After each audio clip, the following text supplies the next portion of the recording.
Então vamos lá. A série é Tudo ou Nada. Começamos na semana passada falando sobre a verdade.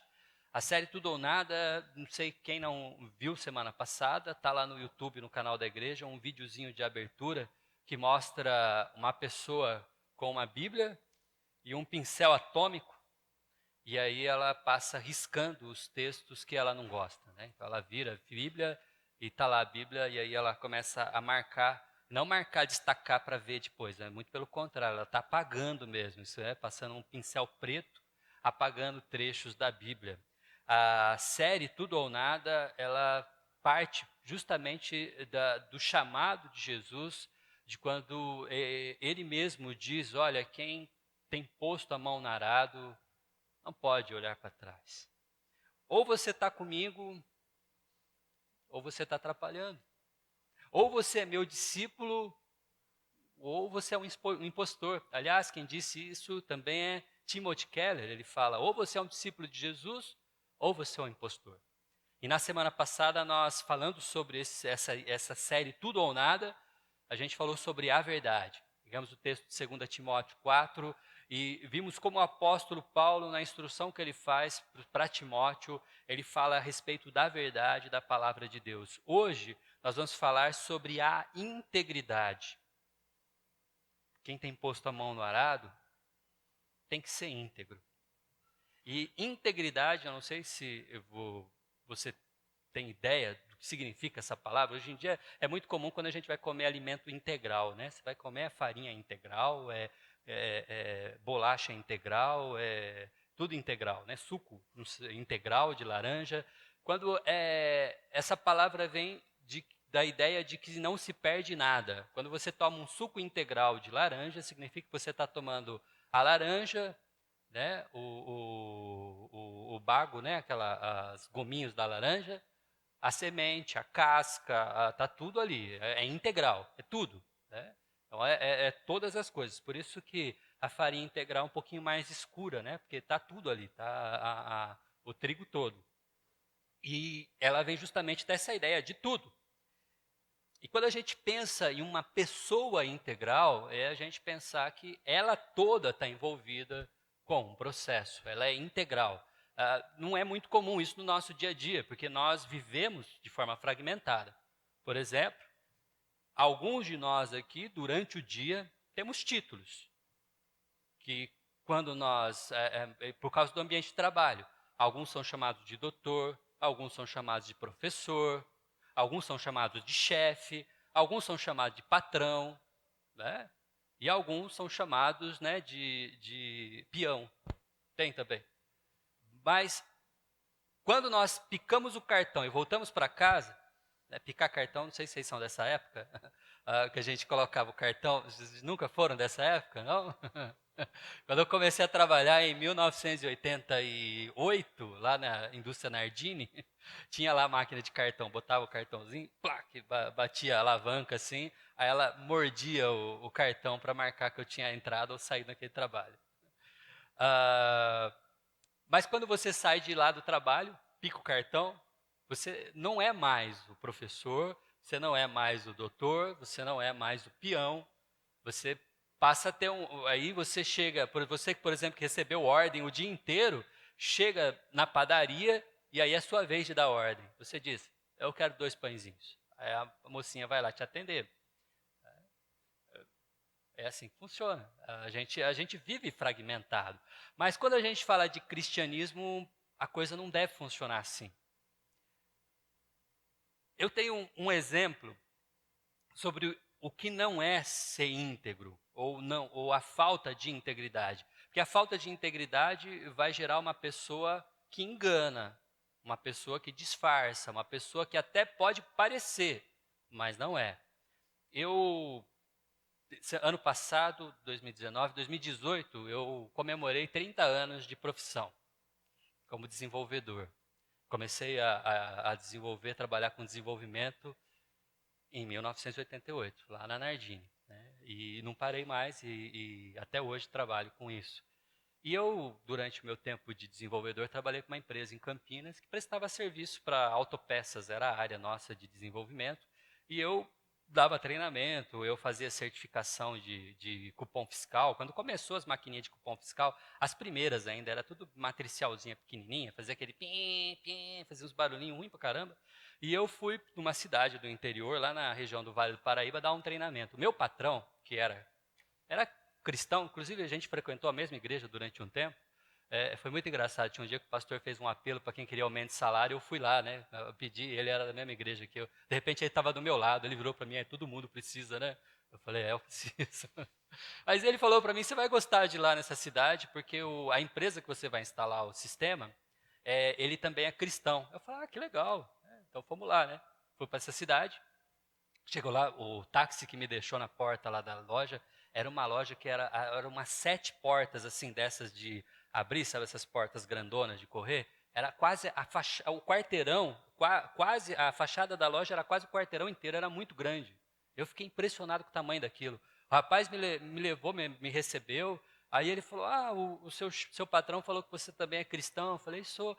Eu preciso te levar para conhecer uma coisa. Ele levou no segundo andar da loja, o cara tinha uma igreja, uma capela, dentro da loja. Uma capela, assim, uma capela com um banco, assim, imagine.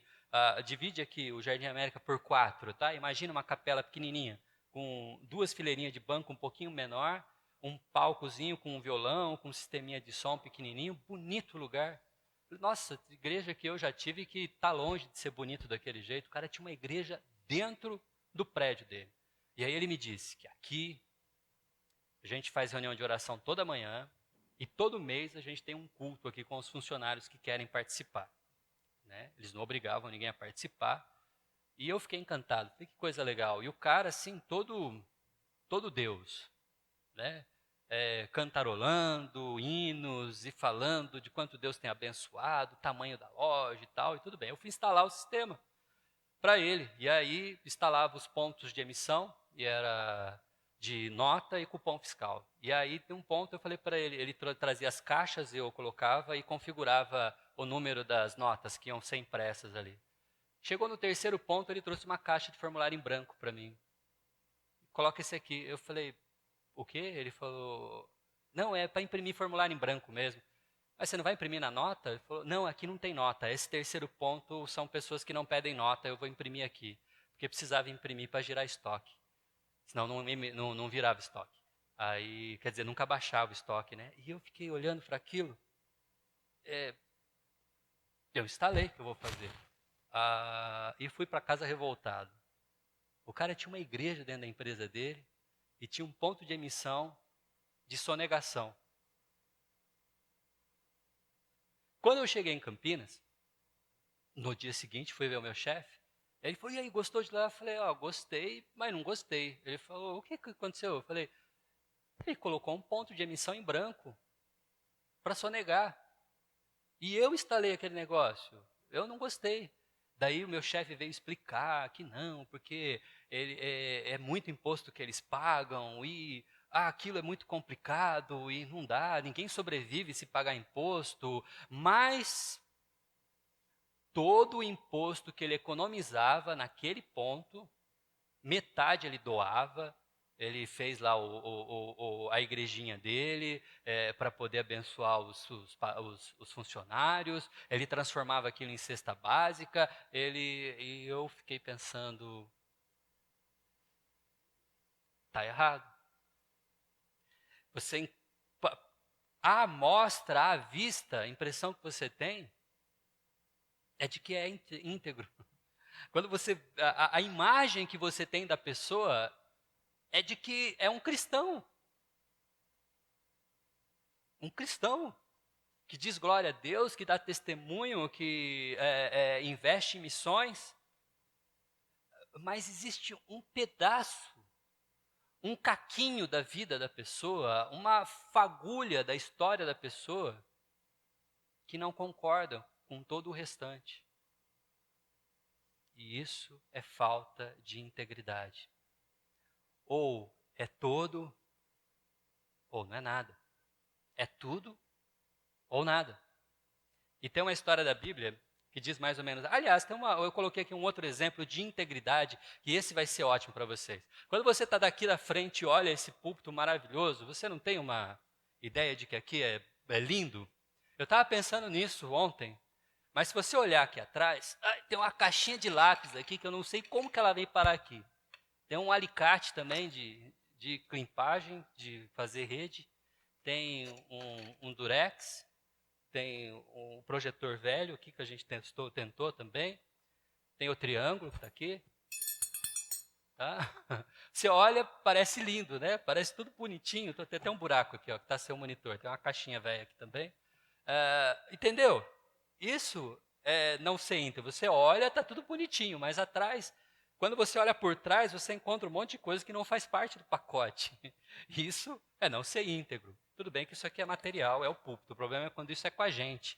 Quando você olha a fachada e está bonitinho. E lá no interior, está cheio de coisa que não deveria estar ali.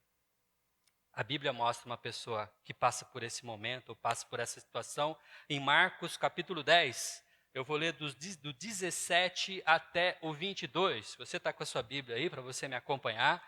Abra em Marcos, Evangelho de Marcos, capítulo 10.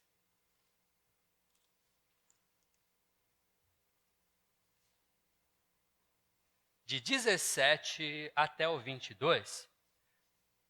Essa é a história do jovem rico,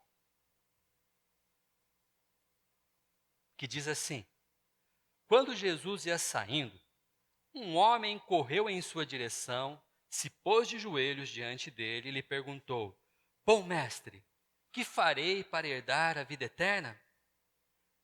Respondeu-lhe Jesus: por que me chama bom? Ninguém é bom a não ser um, que é Deus. Você conhece os mandamentos?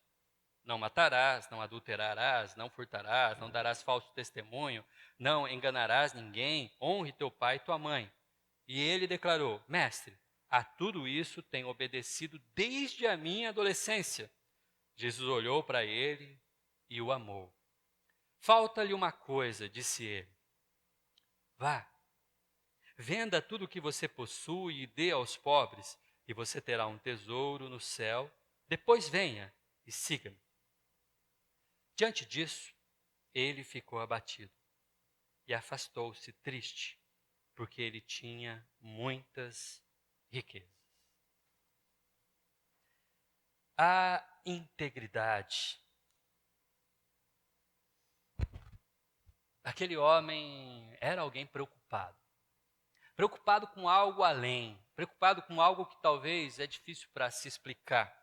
A vida eterna. Ele comete alguns erros teológicos, mas é óbvio, ele não entende como herdar a vida eterna. Para nós que estamos do lado de cada história e conhecemos todas as falas de Jesus e dos apóstolos, sabemos que a vida eterna não é algo que se herda, mas é um presente gracioso de Deus. Não depende daquilo que eu faço. Eu não consigo simplesmente achar uma maneira de ganhar e providenciar e herdar essa vida eterna. Isso não existe. Mas aquele homem tinha essa pretensão. Talvez a história dele, por momentos muito pequenos, mostrem duas situações que a gente percebe nele. A primeira, a angústia de querer a vida eterna. Pois, como um judeu, e um judeu que cumpre muito bem a lei, ele faz duas coisas muito estranhas a um judeu. A primeira delas, ele corre. O judeu, você tem raríssimos textos em que um judeu está correndo. Um deles é uma parábola, a parábola do filho pródigo, em que o pai corre em direção ao filho. Muito raro, isso tem uma justificativa muito comum.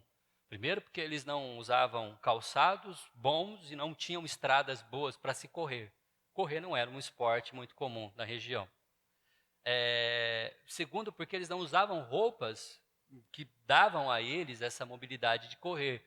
E para poder correr, se fosse necessário correr, eles tinham que praticamente erguer as túnicas, o que deixava os Países Baixos à mostra, e eles não usavam roupa íntima. Então, correr não era algo comum.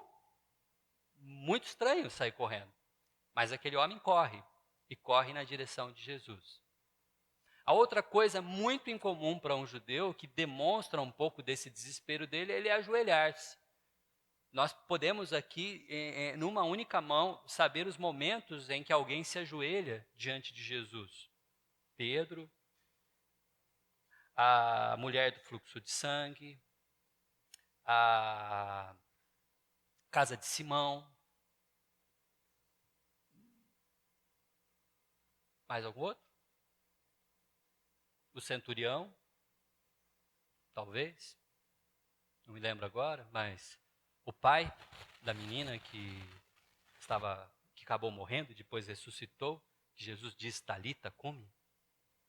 São raríssimos os textos que alguém se ajoelha, porque isso, o ajoelhar-se diante de alguém, prostrar-te diante de alguém, é reconhecer algo inexplicável na vida daquela pessoa, praticamente uma divindade. Quando Pedro percebe a pesca maravilhosa, ele tem um estalo e percebe que Jesus não é alguém natural, mas é alguém sobrenatural. E é por isso que ele se dobra diante de Jesus. Esse homem chega até Jesus correndo e se ajoelha diante dele. Havia uma angústia nele, a vida eterna. E aí a gente começa a perceber o que a falta de integridade, da onde vem a possível falta de integridade na vida desse homem. Primeira coisa, ele não conhece Cristo. Ele sabe quem Jesus é, a ponto de correr na sua direção, a ponto de se ajoelhar, a ponto de ter ações que são visivelmente atrativas, visivelmente encantam, visivelmente parece dar importância, mas o fato é que esse homem não conhece Jesus de fato.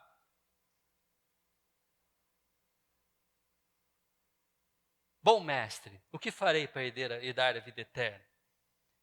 E Jesus responde, por que você me chama bom? Bom é só um, a não ser Deus. Aqui Jesus usa um pouco de ironia. Ele é Deus. E é por isso que ele é bom. Mas o fato é que aquele homem sabia quem era Jesus, sabia das suas histórias, mas não tinha nenhuma intimidade e não tinha a menor consciência de fato quem é Jesus na história.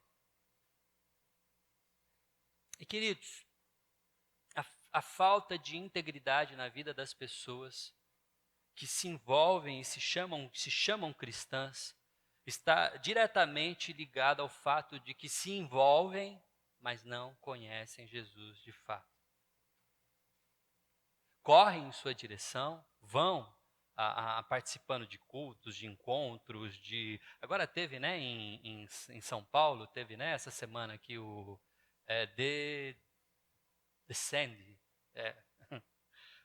um evento com mais de 80 mil pessoas, foi gigantesco, foi televisionado para todo mundo, acontece uma vez por ano em países diferentes, tal, e reúne um monte de gente, é lindo, maravilhoso de se ver, muitas pessoas segundo a Jesus, muitas pessoas indo na sua direção, muitas pessoas se dobrando diante dele. A pergunta é, quantos, de fato, têm intimidade com ele? Quantos de fato têm a sua vida vasculhada por ele? Como o Salmo sugere, olha a minha vida, olha o meu interior, vê se há em mim alguma coisa mal, algum caminho mal. Esse homem não conhecia Cristo, não tinha ideia. O segundo motivo e um segundo porquê dessa não integridade é que ele também não conhecia a graça de Cristo. Conhecer a graça é importante, saber aquilo que Jesus fez por nós e saber o quanto Ele trabalhou por cada um de nós para que nós tivéssemos a vida eterna. Pois se Ele conhecesse a graça de Jesus, Ele não chegaria com uma pergunta como essa. Não existe como herdar a vida eterna para nós. Existe o que Jesus fez por nós e o presente gracioso que Ele nos deu, vida eterna. Jesus disse para ele: você conhece os mandamentos? É uma afirmação, Jesus não está perguntando. Não matarás, não adulterarás, não furtarás, não darás falso testemunho, não enganarás ninguém, honra teu pai e tua mãe. E ele declarou: a tudo isso tenho obedecido desde a minha infância, desde a minha adolescência. É interessante ele querer frisar que desde a idade que o judeu começa a entender que passa a existir maturidade e responsabilidade na vida da pessoa. O judeu reconhece que a partir da adolescência, o adolescente ele começa a ter responsabilidades. É quando ele começa a acompanhar o pai até o trabalho. É justamente o período que ele sai da escola judaica dos primeiros anos do Talmud, e ele vem, ou se ele não progredir para os estudos seguintes, os estudos dos livros históricos e proféticos, ele passou pelo Pentateuco. Se ele continuar nos estudos, ele continua no templo, ele continua acompanhando um rabino. Mas se isso não acontecer, ele volta para a casa do pai para aprender a profissão do pai, para acompanhar o pai e para ficar em casa. Né? Ele acabou os estudos ali na primeira etapa. Ele faz só como se fosse o ensino fundamental e voltasse para casa. Esse período da vida do jovem é o período em que ele assume maturidade, em que ele começa a se responsabilizar. É o momento em que ele começa a aprender que ele tem que trabalhar, que ele precisa produzir, que ele tem que ajudar o pai, que ele tem que... É justamente esse momento da história da vida que esse judeu vem dizer isso, desde a minha adolescência. Eu não sei se ele continuou seguindo os estudos, ou se talvez ele tenha sido justamente um desses jovens que não progrediu para o ensino médio, vamos dizer assim, e acabou voltando para casa. O texto não diz, mas é curioso ele mencionar que é desde aquele período, ou seja, desde que eu tomei consciência, eu tenho seguido direitinho os mandamentos. E eu faço tudo isso tintim por tintim. Ele não conhece a graça de Cristo, mas ele conhece toda a religião judaica. E é interessante. Esse jovem rico tinha plena consciência de cada uma das etapas, ou cada uma das leis, ou de cada uma das exigências do judeu, de toda a religiosidade judaica, para ele trabalhar, para ele produzir e para ele merecer essa vida eterna. Mas como eu disse, há uma angústia apesar disso. Ele fazia tudo certinho, mas havia um problema apesar disso, ele ainda não se sentia seguro. Você faz, mas existe algum problema. Santo Agostinho, quando fala sobre esse momento da vida em que você faz, mas ainda não se sente seguro, diz que existe um vazio no coração do homem. Um vazio que é do tamanho de Deus. Djavan escreveu uma música que fala um pouquinho disso. Ele fala a respeito de você tentar andar por aí, viver o máximo que você puder, mas ele conclui dizendo que mesmo que eu bebesse todo o mar, eu ainda não encheria o que eu tenho de fundo. É mais ou menos isso que esse jovem rico vive. Ele bebe o mar inteiro, mas ele ainda sente um vazio dentro dele. Ele faz tudo o que ele pode, mas ainda tem um problema dentro dele. Ele faz tudo o que a lei manda, mas ainda tem alguma angústia dentro de mim. Eu faço tudo o que os mestres disseram, mas tem algo errado na minha história e na minha vida. A ponto de correr, a ponto de ajoelhar, a ponto de indagar como eu faço para herdar a vida eterna, porque eu tenho feito de tudo, mas ainda tem um buraco dentro de mim.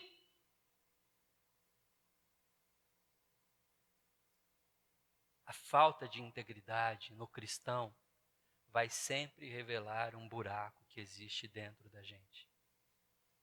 É tudo ou nada.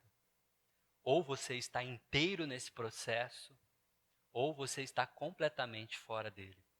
É tudo ou nada.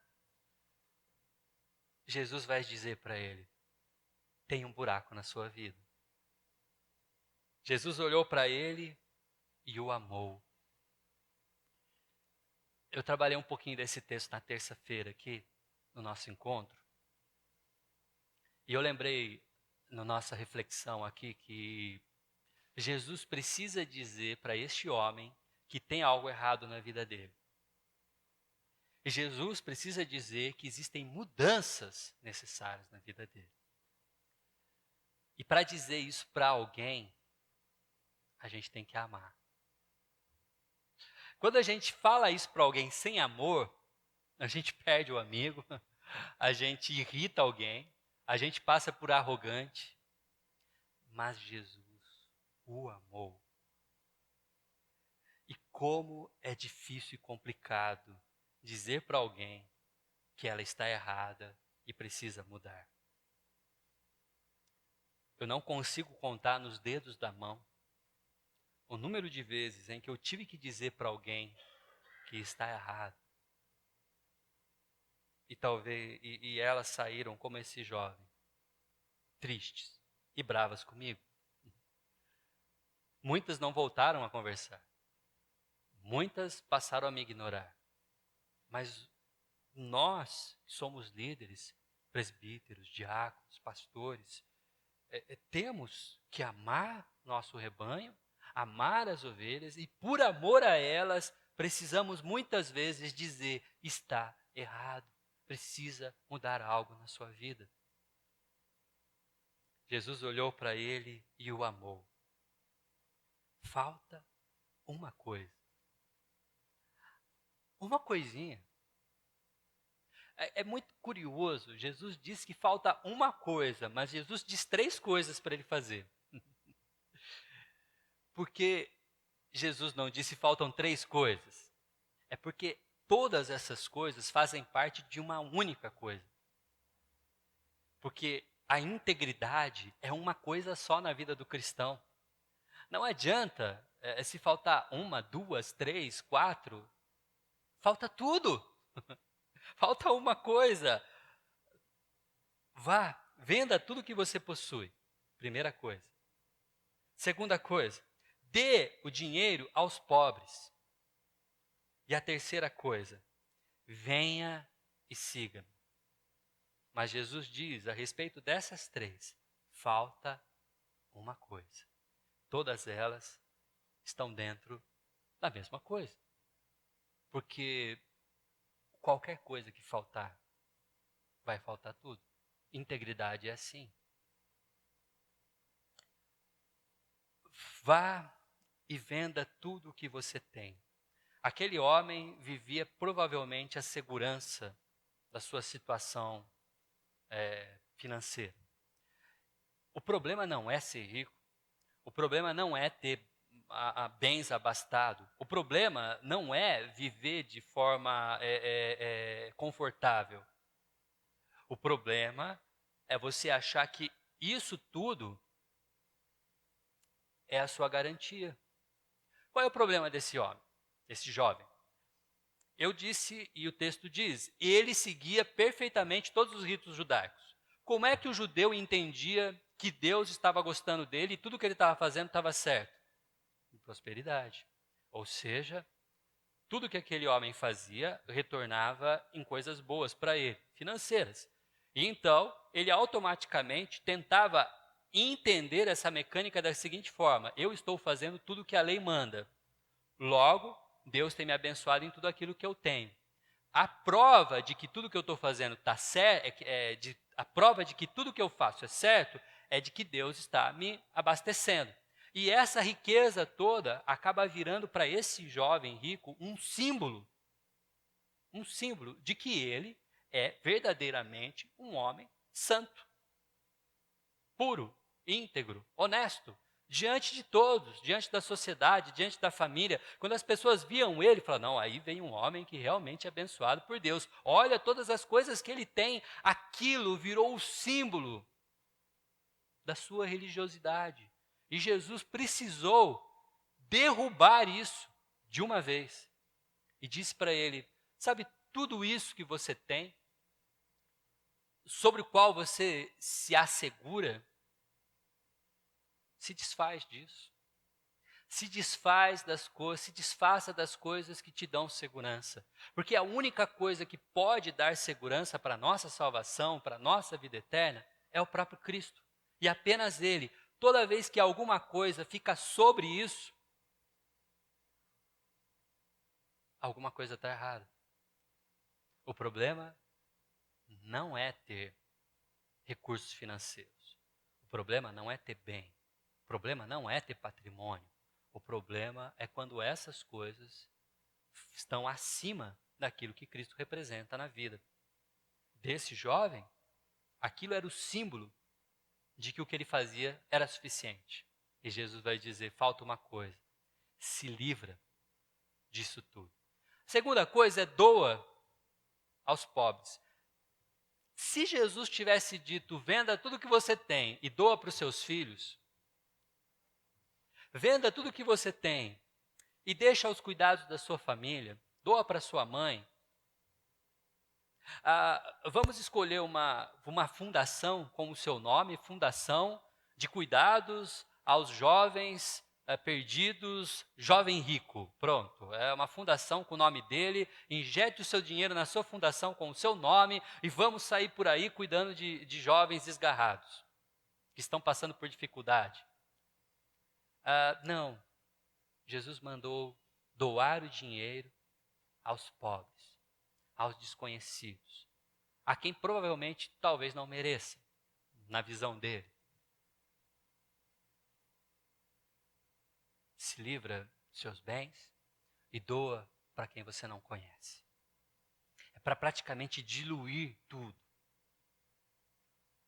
E a terceira coisa, vem e me segue. O texto diz que aquele homem ficou abatido, afastou-se triste, porque tinha muitas riquezas. Esse tornar triste, se abater e tornar triste, é uma palavrinha no grego que Marcos usou aqui para escrever, que a tradução no português foi essa, ficar triste. Literalmente, essa palavra significa quando começam a formar nuvens de tempestade e o tempo começa a mudar e de repente tudo começa a ficar escuro. Aquele homem chegou talvez lúcido para falar com Jesus. Ele tinha a sua angústia pessoal, mas tinha convicção de uma coisa: eu estou fazendo tudo certo. Talvez a expectativa dele era ouvir de Jesus apenas uma aprovação. Rapaz, por que você está preocupado com isso? É lógico que você tem a vida eterna. Olha só a sua vida, olha tudo que você tem feito, olha tudo que você conquistou, olha todo esse patrimônio, os seus bens, só alguém muito abençoado tem tudo isso. Vá em paz. Ele tenha chegado com uma angústia, mas lúcido e convicto, com uma clareza de que tudo que ele está fazendo é perfeito. Eu só vou chegar lá para levar um joinha de Jesus Cristo e pronto. Está resolvido e acabou a minha angústia. Mas só que Jesus trouxe nuvens para a sua claridade, trouxe nuvens para a sua segurança. E aquele homem que chegou com uma ideia clara como a luz do dia, voltou para casa debaixo de uma tempestade. Faltava uma coisa: integridade. Tudo ou nada. Se faltar uma coisinha, falta tudo, meu irmão. Esse texto vai nos mostrar que não dá para você ser cristão apenas um período do seu dia. Não dá para você ser cristão apenas no domingo. Não dá para você ser exemplo para o seu filho só quando você dá a mão para sua esposa e entra aqui no templo carregando a família toda bonitinha. Ou você é cristão 24 horas por dia, ou a verdade, a palavra que nós aprendemos semana passada, é uma realidade na sua história a cada momento da sua vida, ou nada. Ou não é. Ou você é um cristão 100% em tudo, ou você é um impostor. E é isso que esse homem tinha. Ele era um impostor. Ele olhava para si mesmo e achava que tudo que ele estava fazendo era suficiente. Mas não, faltava uma dependência exclusiva de Deus. Algumas reflexões sobre esse texto. A falta de integridade só pode ser superada pela graça de Cristo. O texto que eu li para vocês, nesse texto todo, tem um pedacinho que diz assim: Jesus olhou para ele e o amou. Sabe por que eu gosto extremamente desse trechinho que Marcos colocou aqui? Porque este homem, que se sentia a última bolacha do pacote, este homem, que até faz uma encenação bonita, que chama a atenção, enche os olhos, chega correndo, se ajoelha, faz perguntas teológicas, assim, sabe? Como eu faço para herdar a vida eterna? Ele não tinha aquelas perguntas, cura meu filho, me salva de uma situação. Não, ele tinha algo mais assim complexo. Esse homem cheio de si, que segue a lei, que faz tudo direitinho, não sei o que lá, e que não era capaz de se desapegar do que lhe dava segurança para depender exclusivamente de Jesus, tanto que ele volta para casa debaixo de nuvens e tempestades em sua cabeça, é amado por Jesus. Jesus não precisou que ele se tornasse a pessoa que ele queria para amá-lo. Jesus não precisou que ele de fato fizesse aquelas coisas que ele disse: venda as suas coisas, dá o dinheiro aos pobres, vem e me segue. Jesus o amou mesmo assim. Eu sei, eu estou dizendo um texto pesado para vocês, complexo, dói no coração e a gente fica olhando para a gente mesmo. Meu Deus, eu acho que eu estou me sentindo um hipócrita agora, eu estou que nem o púlpito do pastor, está bonitinho por fora, mas aqui atrás está meio bagunçado. Mas Jesus o amou. Se a realidade da sua vida faz você questionar a integridade de si, eu queria dizer para você uma coisa: Jesus te ama do mesmo jeito. Ele não te ama porque você é 100%. Ele não te ama porque você é capaz de fazer coisas que vão alegrar o seu coração. Ele não te ama porque você dedica a sua vida em tentar ser o melhor possível, apesar de ainda não ser, mas Jesus sabe e conhece o teu coração e sabe que você está tentando, eu estou querendo. Ele simplesmente te ama.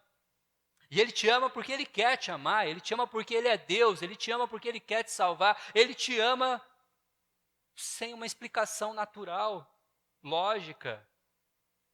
E quem vai entender a lógica de Deus? Eu não consigo entender nem porque Ele me ama. Como é que eu vou entender porque Ele ama todos nós? Ele nos ama. Quem tudo deixa por uma vida íntegra, tudo ganha. Essa é uma segunda coisa que a gente pode tirar. Jesus está pedindo para ele se livrar de tudo o que atrapalha a relação dele com Deus. Eu pulei, todas as vezes que eu citei essa frase de Jesus, eu pulei um trechinho. Jesus diz: ganharás um tesouro nos céus. Ganharás um tesouro nos céus. Faça isso, você vai ter um tesouro no céu. Você vai ter um tesouro comigo. Esse tesouro não é simplesmente patrimônio, mais coisas. Aqui eu não estou querendo dizer, dá tudo que você tem, Deus vai te dar de dobro. Talvez você dá tudo que tem, vai ficar pobre o resto da vida. Eu não sei a situação do jovem rico e nem sei o que aconteceu, mas eu sei de uma coisa: o tesouro e aquilo que Jesus podia dar para aquele homem não é algo que traça, a ferrugem vai corroer, mas é algo eterno. É relação com Deus. Não existe nada melhor do que viver em relação com Deus. Não existe nada melhor do que você acordar e saber que o sustento do seu dia, saber que o seu dia vai ser abençoado, não por causa do trabalho, não por causa do trânsito, não por causa do seu carro bom, mas porque Deus está com você. Isso é ter um tesouro. Isso é ter uma vida íntegra, dependendo apenas de Deus. Uma última coisa que a gente aprende com esse texto é que um único ídolo. seja o dinheiro, seja seus filhos, seja o seu patrimônio, seja o seu time do coração, seja o que for, um único ídolo, uma única coisa que fica entre você e Deus, drena todo o resto. Falta-lhe só uma coisinha. Falta tudo. É tudo ou nada, querido. Ou você é cristão 100%, ou você é um impostor. É tudo ou nada. Só faltava uma coisinha. Consequência disso, faltava tudo.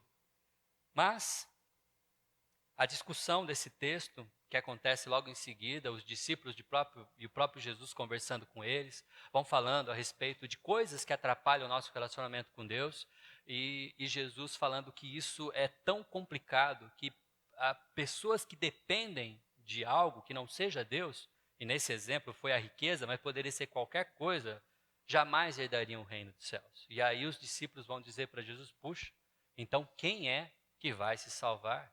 Porque todos nós temos ídolos, todos nós temos algo que atrapalha. Temos que constantemente estar nos avaliando, constantemente estar nos debruçando sobre nossas vidas, constantemente estar se dobrando diante de Deus, nos arrependendo, buscando perdão, aprendendo em contrição, aprendendo e indo até ser uma pessoa como Cristo. O que vai acontecer quando chegar o final dos tempos e Jesus vir buscar a sua igreja? Mas até lá estamos aprendendo.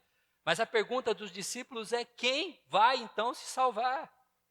É impossível, não tem jeito. Eu queria encerrar então, lendo o versículo 27 desse capítulo. Jesus olhou para eles e respondeu: para o homem é impossível mesmo. Vocês têm toda a razão. Mas, para Deus, não. Todas as coisas são possíveis para Deus. Meu querido, você pode talvez ter concluído, depois da gente conversar aqui durante esse tempo, que talvez a sua vida não seja tão íntegra assim. Que talvez existam setores da sua vida que precisam de manutenção. Talvez falta-lhe ainda uma coisa. Mas eu queria dizer para você, não tenha o desespero que esse jovem rico tinha. Jesus te amou. E para você sempre vai ser impossível. Mas não será para Deus. Ele continua querendo o melhor de você. Ele continua querendo consertar você. Ele continua querendo fazer de você a imagem semelhança dele. Existe uma especulação sobre o jovem rico. Não é um estudo arqueológico, não existem provas evidenciais, pouca coisa, mas nada que chega a dizer que é o jovem rico de verdade. Mas existe uma linha de pensamento que acredita que este jovem rico que aparece em Marcos é muito conhecido de Marcos e provavelmente seja o primo dele. Há muitos que acreditam que o jovem rico que aparece nessa cena é Barnabé. Não existe prova disso. Reverendo K, falando sobre isso para a gente no seminário, disse: não existe. Mas eu gosto de pensar que seja. Não seria bonito um desfecho desse?